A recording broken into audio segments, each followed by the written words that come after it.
Hey guys, Drifter here. Today I've got a video for you about the politics of Battlefield 5, more specifically why every army has a lot of women in it, why they have questionable racial makeups regardless of their nation of origin, and a lot of the SJW stuff that got put into Battlefield 5. I'm going to sit down and do an interview with Battlefield 5 producer Ryan MacArthur, who is a senior developer at DICE, and he has a hand in a lot of various facets of the game, so he's very much so in the know. And I'm going to ask some hard questions that not a lot of people in the community have decided to ask, and get some answers to share with you. And by hard questions, I mean questions like, why were the words white man censored when other racial epithets weren't? And why was free DLC allowed but not regular DLC? We're going to be asking very direct, hard questions like that today later in the video. If you're watching this video as part of an autoplay feature on YouTube because you just finished watching Annoying Feminist Gets Owned, SJW cringe compilations, or protesters getting run over, or Ben Shapiro destroys libtard, or whatever, then number one, I feel sorry for you, and number two, I feel sorry for you because it's not going to be that kind of video. We're going to have a real big boy adult conversation about these topics today. And about 1 minute in the video, I do have to disclose that this is a sponsored video from EA and Logitech G. It's sponsored by EA in that they gave me early access to the game and access to a developer to interview, and by Logitech G, it's because they paid for my flight to Sweden. So the interview that I got to do with Ryan MacArthur honestly was kind of poorly done audio-visual quality-wise. It was very last minute. I didn't have a tripod, I didn't have a good microphone, so I just got to put my hand cam down literally on a chair and film. It's a little ugly looking when you see it, so please forgive me for that. And there was almost 160 people on site, so the audio was rougher than I wanted as well, but you can still hear both of us. For most of this interview, I tried to play a role and relay questions from a community that I am not part of, the very loud, angry, and slightly alt-righty part of the internet community. That's really not me. That's not my life, and that's not what I do, but it was necessary to make for an interesting interview. And as a side note, if you can't pretend to be a member of another group or a group that you're not of, then I would say you don't truly understand your own group. It's nice to be able to understand people enough to blend in and kind of pretend to be them. So let's start off with the very first question of the interview. What was the design goal, or what was the goal behind taking World War II, just serious conflict, and kind of stretching the historical accuracy to change up gender roles and what would have been ethnic racial roles at the time, and allow for almost Ken doll level customizations on your clothing?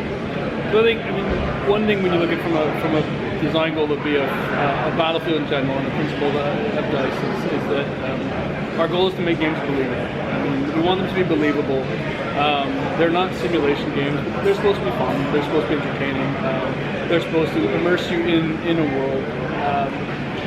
And that's the core word is, but it also needs to be, we want players to feel that it's their world as well, and that they have a choice and they get to make choices in how the game both plays for them and the game both feels. And that's sort of the way we want players to go with this game in particular. And when it comes to visual customization, and when it comes to making choices about who you want to be and who you want to play as, we wanted to make sure that we had a range of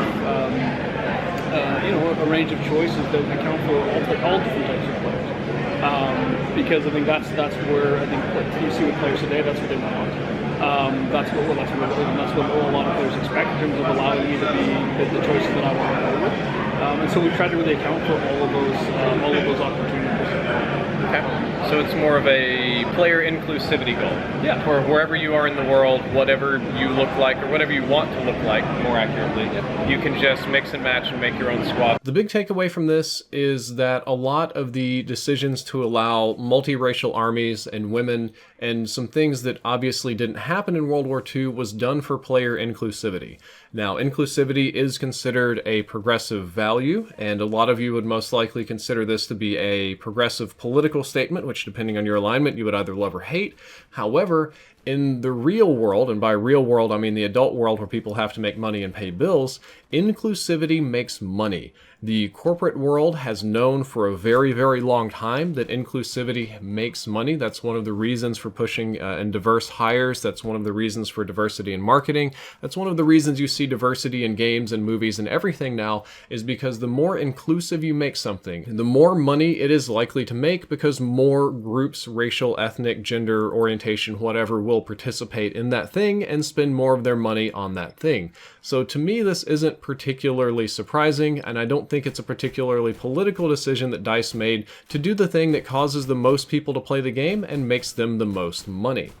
Let's move on to the next question. That's okay, but as an example, I mean, when you use there is that if players want to make a for lack of a better example, a 101st Airborne type squad, they should be able to. We want them to be able to. We want them to be able to as best as we can provide, play the game the way they want to. And I think what we need to do then is provide the sandbox. I mean, that's what Battlefield is. Provide them the sandbox in which to play.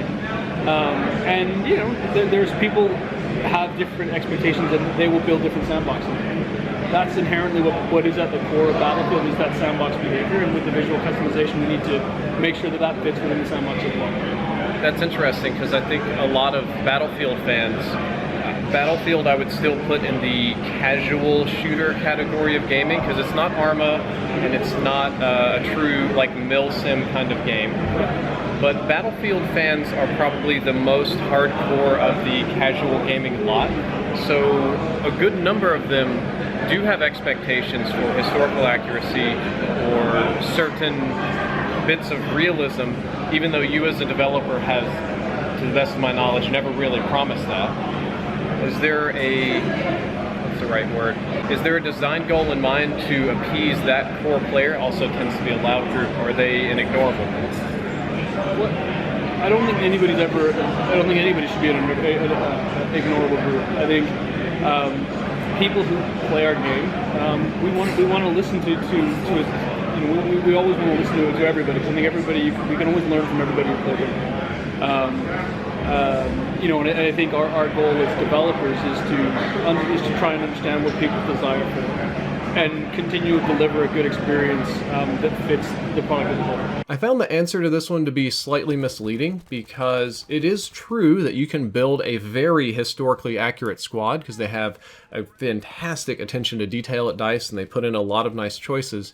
However, that's only for you and your squad. That's your squad in single player, that's your people in multiplayer, but you can't really control what other people look like. Whatever the other enemies want to be, whatever they want to dress as, whatever gender, whatever it is that they want to be, you can't really control that. So you're going to run into non-historically accurate things online whether you like them or not. And I do believe a very popular request in the Battlefield community is that there should be a realism mode or a men-only mode, or just a button you can turn on where you don't see other people's cosmetics.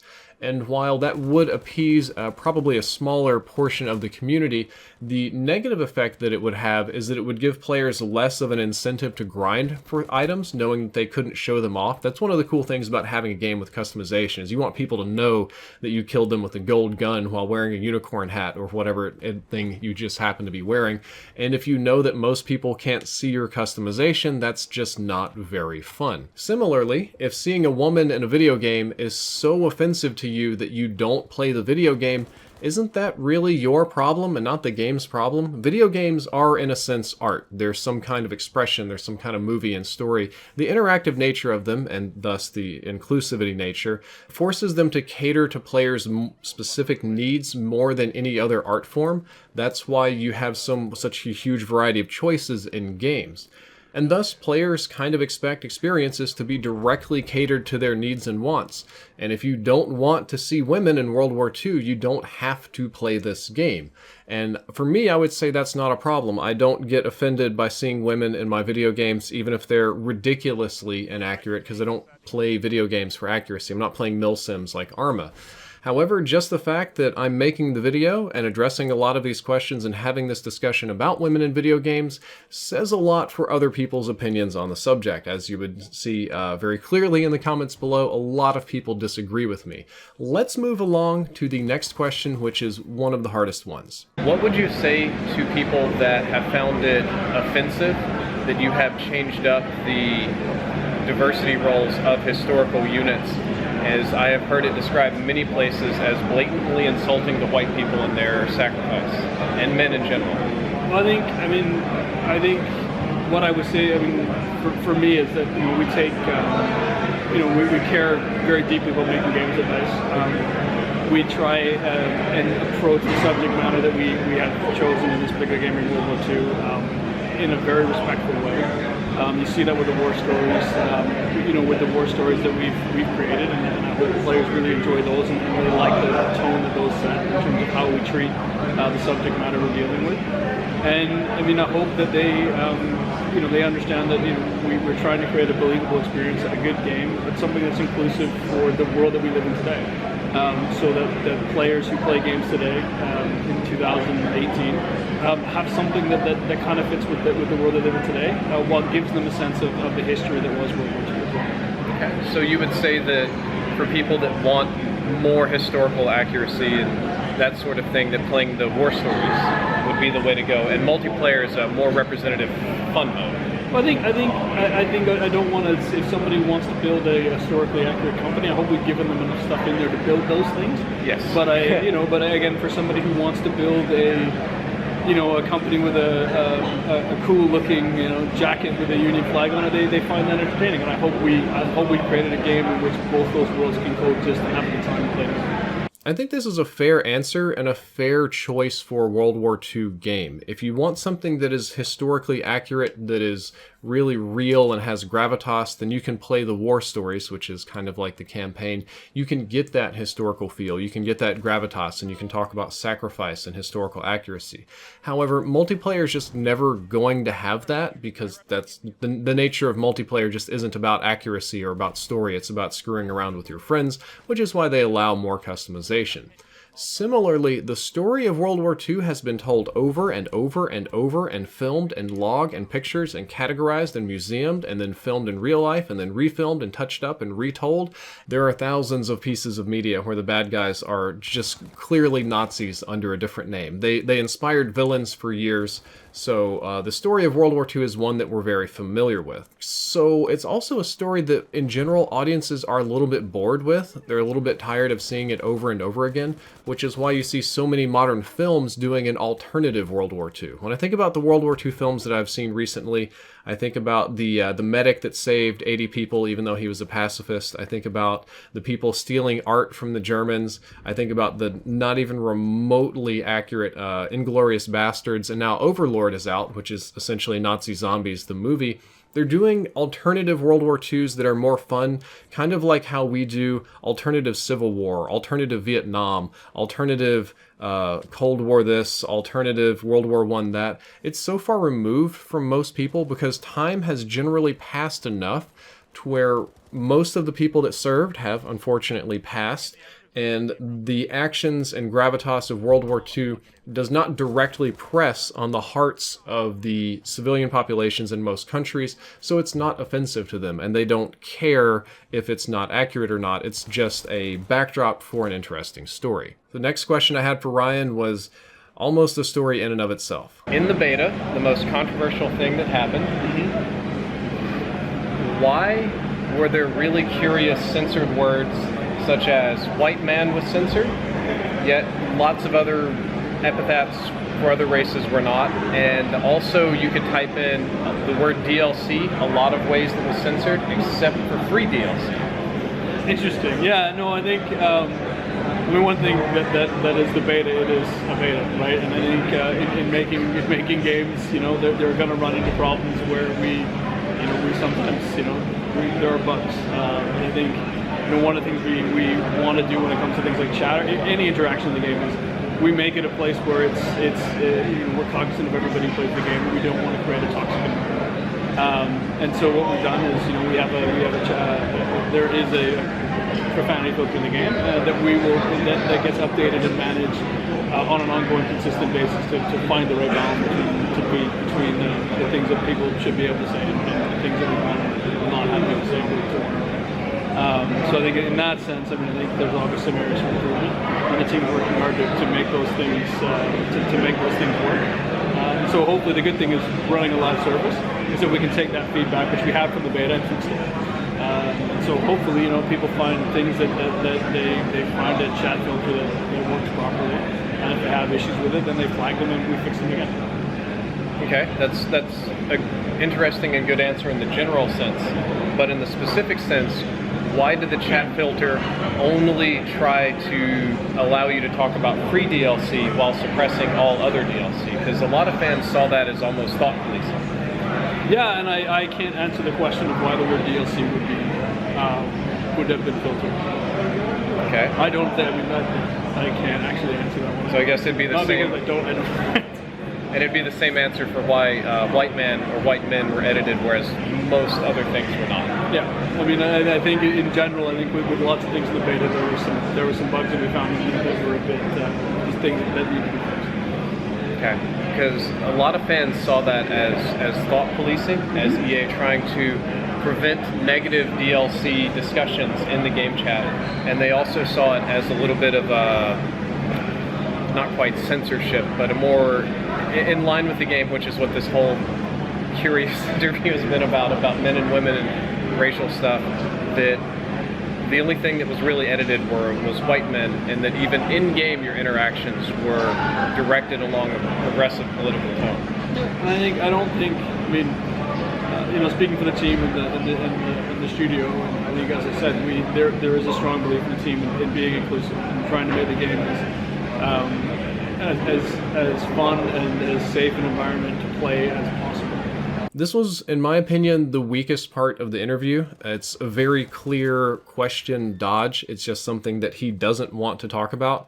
And in this instance, Ryan blames censoring the words white man and regular DLC or paid DLC but not free DLC to be just flaws with a text filter in the beta, and kind of chalks it up to just a coding error, more or less, which I think is completely disingenuous, because the nature of the question was to ask either who did that, or more specifically, why somebody thought that was a good idea. Obviously, you can change the code and you can change the text filter later, but the polite answer that I got is that he's not willing to talk about that, and that's just where you're at the interview there. And then finally, let's ask a question about Nazis. And speaking of safe place to play, I noticed there are no swastikas, at least in multiplayer, which is, again, controversial. Yay. The loud, Nazi group is there. Call of Duty did the same thing. A lot of other World War II shooters have done the same thing. So then the question is, I think the only one that hasn't is Wolfenstein, but that's a bit of a silly game. Why have major studios shied away from that particular part of World War II? World War II is still an iconic part of our history, and a lot of video games and movies, but almost everybody's just kind of glossing over that. We're just kind of skipping the whole Nazi thing, and we're just doing Americans versus Germans. Why is that? I think, from a game maker's perspective, we want to make a game that is, as you said, it is inclusive, it is welcoming, and I think we can tell a story. We can make a game and tell a story about a time in history without having to tread on subject matter that's been covered extensively. I think we've made a choice, and there are just certain things at the studio that we don't need. It's not needed for us to flag those types of things to tell the story we want to tell. The best way I have to explain his answer is that they just decided to tell a story without it because Nazis are now more popular and less popular than they have been in ages. Anything Nazi related is a hot button topic these days, and probably me just saying the word Nazi a few times over is going to get this video demonetized. For a very long time, for those of you that are a little bit older, you probably remember this, Nazis were largely irrelevant boogeymen. For about the last 60 years, there weren't any significant Nazi movements. The neo-Nazis weren't very powerful, they had no influence, they were jokes, they were the bad guys in every movie. Every child grew up hearing the horrors of World War II, and Nazis just didn't matter very much. However, in the last 5 or 6 years, there has been a huge, just enormous growth in the Nazi movement and several other associated white power movements. There's been a huge growth in nationalism and populism in Europe, mostly due to the reaction to the immigrant crisis. It's growing more extreme here in the United States. Here in the US, there are more public Nazi marches and shows of force and presence than you have ever seen in the last I can even remember, super long time. There's a group of people that love them, that see them as heroes, and not all Nazis are bad guys. And then there's Antifa, which is they'll justify any action to just hurt people and put them down. And the media is even more sensitive now than it ever has been. It's a 24-hour news cycle with social media. The politics of outrage, or at least the psychographics of outrage, are fully in play. And game companies want to avoid any bad press they can, because corporations like DICE, like EA, like Activision, like any of these people, they're here for money, and they are here to avoid losing money. They definitely want to do that second one. So having Nazis in a game, or swastikas, or concentration camps, and really painfully offensive imagery in a time where Nazis are on the rise and there's a great amount of opportunity for misuse of that, is a very dangerous gamble to take, and one where you really stand to lose more than you could possibly gain. Because one offensive video of a 13-year-old skinhead going and playing Battlefield with swastikas on his tank, like the flame tank, just burning people, saying he's burning the Jews escaping from the camp or whatever, that goes viral, and it shows up on CNN, and it's really bad news, and then even less reputable news sources pick it up and say, does EA support Nazis? And all the old people see it and get mad, and they call their financial advisors and demand them to dump EA stock. It's really bad optics. EA could lose huge portions of their stock, which would be billions of dollars lost, maybe not real dollars, but market cap dollars, and I guarantee you investors care about it, in a very short period of time, which is why you see almost every game company, including Activision last year with World War II, avoiding Nazis. They want to avoid a bad media story, they want to avoid something out of context, they want to avoid anything on the planet that can hurt that stock price, and there's a good number of you that say, well, that hurts the gravitas of the game. That hurts the real meaning behind the war, that it's a war against genocide, that it's a war against fascism. And that's true, but corporations aren't here to care about genocide and fascism. By their very definition, by their very nature, they're here to make as much money as possible, and every corporation on the planet is going to make the decision that makes them the most money, and in this case, it's no swastikas or Nazis or anything like that. Whew, boy, what a video, guys. It's been a lot of interesting topics here today, and it's been a fun interview with Ryan MacArthur. I'm really glad that he sat down and did this with me. I kind of felt crummy hitting him with these kind of questions because they were uncomfortable, and it is from a group that I don't have anything to do with, so I felt a little dirty doing this, but I felt that it was good to get some kind of answers for these questions for the community and for the greater gaming community as a whole, because there's a lot of optics, a lot of eyes on Battlefield right now wondering about politics in gaming. I hope you enjoyed this video. If you did, don't forget to like, favorite, or subscribe. Drifter out.